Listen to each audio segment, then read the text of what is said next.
ایک بڑھیا سر پر گٹری اٹھائے جا رہی ہے۔ ایک خوبصورت نوجوان آتا ہے اور کہتا ہے، اماں یہ گٹری لے کر کہاں جا رہی ہو؟ لاؤ مجھے دو، میں اٹھاتا ہوں۔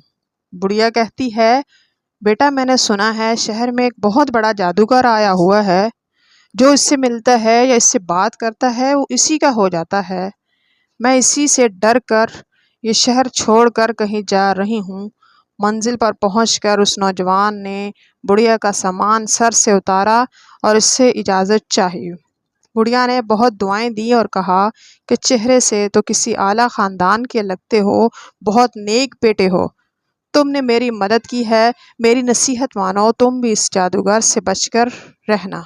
ارے ہاں، میں تمہارا نام تو پوچھنا ہی بھول گئی، بیٹا تمہارا نام کیا ہے؟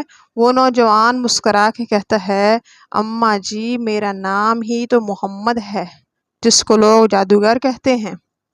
یہ سنتا تھا تو بڑھیا نے کہا، اے اللہ کے نبی صلی اللہ علیہ وآلہ وسلم، پھر مجھے بھی کلمہ پڑھا دو، سبحان اللہ، لا الہ الا اللہ، محمد الرسول اللہ۔